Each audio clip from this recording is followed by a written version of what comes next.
Hamas की ये कार्रवाई इजराइल के द्वारा उकसाई गई कार्रवाई का हिस्सा है और हम किसी भी ऐसी युद्ध की कल्पना नहीं करते हैं जिसमें जान माल की हानि। नेतन्याहू करे कि ये जो गलती हमास ने की है, ऐसा सबक सिखाया जाएगा, दुनिया याद रखेगी। इस तरह की हजार गलतियां नेतन्याहू की सरकार, उससे पहले गोल्डा मेयर की सरकार फिलिस्तीनियों के साथ कर चुकी। अटल बिहारी वाजपेयी जी का फेमस कोट है जिसमें उन्होंने फिलिस्तीनियों के जो अधिकार हैं, फिलिस्तीनियों का जो राइट है, उसकी हिमायत की है। जब जनता पार्टी बनी थी 77 में, उसके मैनिफेस्टो में भी ये लिखा गया था। हमें अफसोस है कि जो वर्तमान हुकूमत है वो स्थापित विदेश नीति के सिद्धांतों से भटकी। भारत पहला मुल्क था जिसने फिलिस्तीन को रिकॉग्नाइज किया था अरब वर्ल्ड के बाद, और हमारे उनसे लंबे रिश्ते रहे हैं। महात्मा गांधी ने भी कहा था कि जैसे ब्रिटेन ब्रिटिशर्स का है, फ्रांस फ्रांसीसीज का है, इस तरह से ही फिलिस्तीन फिलिस्तीनियों का है। लिहाजा हम उसी विदेश नीति के समर्थक हैं जो इसराइल की आक्रामकता के खिलाफ। 1942 से पहले, सेकेंड वर्ल्ड वॉर से पहले, वहां पे इसराइल नाम की किसी संस्था का कोई वजूद नहीं था। ये जबरन छीनी हुई जमीन है और ये फिलिस्तीनियों की हकमत। पहले इसराइल की राजधानी तेल अवीव थी। अब हम मुसलमानों को चिढ़ाने के लिए उन्होंने जेरूसलम में जाकर के अपनी राजधानी बनाई है, जहाँ पर ऐतिहासिक मस्जिद अल अक्सा मौजूद है और जो मुस्लिम्स का मक्का मदीना से भी पहला रेस्पेक्टेड स्थान। जिस तरीके से फलस्तीन और इसराइल के दरमियान ये जंग शुरू हुई है, इसको कैसे देख रहे हैं आप? जंग कहीं भी हो और किसी की तरफ से शुरू हुई हो, इसमें जीवन की बर्बादी होती है। फिलिस्तीनी बहुत लंबे समय से इस जंग को झेल रहे हैं। उनकी सारी जमीनों पर इनका कब्जा है इसराइल का, उन्हें वहां से खदेड़ा जा रहा है।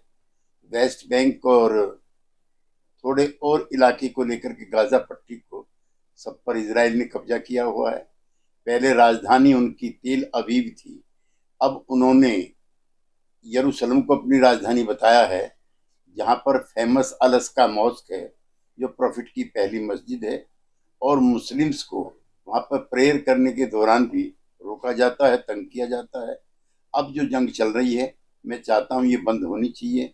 जान माल का नुकसान काफी हो चुका है और यूएन को इसमें इंटरवीन करना चाहिए। सर, टेरर अटैक बताया जा रहा है, भारत सरकार ने भी कहा है कि हम इसराइल के साथ हैं, ये आतंकवादी हमला है। ने भारत 1947 से लेकर के और अब तक तटस्थ नीति अपनाता रहा है। ये भारत सरकार की विदेश नीति का डेविएशन है, हम इसको सही नहीं मानते हैं।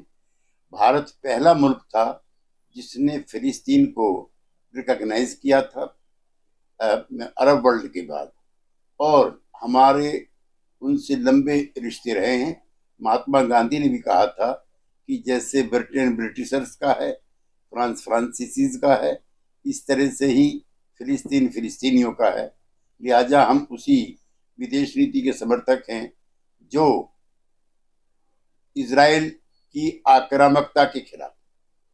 सर, अटल बिहारी वाजपेयी अपने जमाने में फिलिस्तीन का समर्थन करते हैं, प्रधानमंत्री मोदी इसराइल का समर्थन करते हैं, मतलब भाजपा के ही नेता एकजुट नहीं हो पाने। अटल बिहारी वाजपेयी जी का फेमस कोट है जिसमें उन्होंने फिलिस्तीनियों के जो अधिकार हैं, फिलिस्तीनियों का जो राइट है, उसकी हिमायत की है।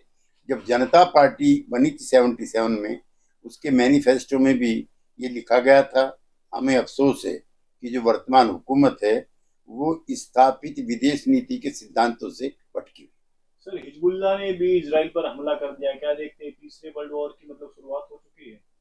हिजबुल्ला संगठन के और हमास के और उससे पहले पीएलओ के आपसी रिश्ते कायम रहे हैं, और समय समय पर जो इजरायली लड़ाकू हैं वो हिजबुल्ला पर भी लेबनान में हमले करते हैं। सर, लेकिन नेतन्याहू कह रहे हैं कि ये जो गलती हमास ने की है, ऐसा सबक सिखाया जाएगा, दुनिया याद रखेगी।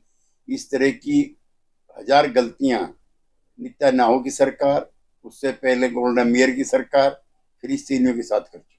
क्या लग रहा है कि आप इसको, मतलब जिस तरीके से हमास ने ये शुरुआत की, इसको आप सही मान रहे हैं या गलत मान रहे हैं? हमास की ये कार्रवाई इसराइल के द्वारा उकसाई गई कार्रवाई का हिस्सा है और हम किसी भी ऐसी युद्ध की कल्पना नहीं करते हैं जिसमें जान माल की हानि।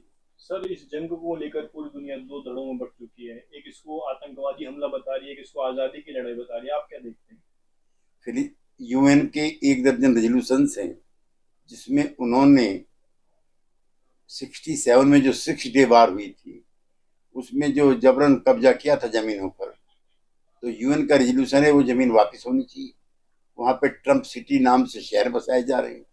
पहले इजराइल की राजधानी तेल अवीव थी, अब वह मुसलमानों को चिढ़ाने के लिए उन्होंने जेरूसलम में जाकर के अपनी राजधानी बनाई है, जहाँ पर ऐतिहासिक मस्जिद अल अक्सा मौजूद है और जो मुस्लिम्स का मक्का मदीना से भी पहला रेस्पेक्टेड स्थान। सर आप लगातार ऐसी जगहों पर जाते रहते हैं, आप उस डेलीगेशन का हिस्सा हैं, तो आपको लगता है कि वो जमीनें इनको मिलनी चाहिए फलस्तीनियों को? ये मेरे कहने की बात नहीं है, तमाम दुनिया के मुल्कों ने इकट्ठा होकर के यूएन में ये प्रस्ताव पास किया है, लेकिन इजराइल कभी भी इस प्रस्ताव को लागू नहीं करता और अमेरिका और पश्चिम के जो मुल्क हैं वो कभी इस पर दबाव भी नहीं डालते। लेकिन सर जैसे अमेरिका, कनाडा, जो यूके वगैरह टेरर अटैक मारते हैं, आपको लग रहा है कि सर ये टेरर अटैक है या एक अपनी हक की लड़ाई है, एक तरह से जमीन की लड़ाई है ये? मैं लड़ाई के जरिए समस्याओं के समाधान का पक्षधर में, हिंसा प्रति हिंसा का मैं विरोधी हूँ, लेकिन फिलिस्तीनियों के लोगों के हक की हकमारी पिछले 50-60 साल से जारी है। सर आप पीस कमेटी का हिस्सा रहे हैं, किस तरीके से मतलब इस मामले को शांत करने के लिए क्या अपील करते हैं? जब तक फिलिस्तीनियों की छिनी हुई जमीन वापस नहीं होती है तब तक वहाँ पीस कायम नहीं हो सकती।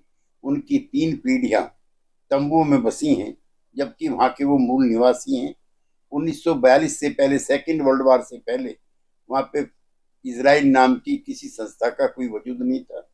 ये जबरन छीनी हुई जमीन है और ये फिलिस्तीनियों की हकमारी।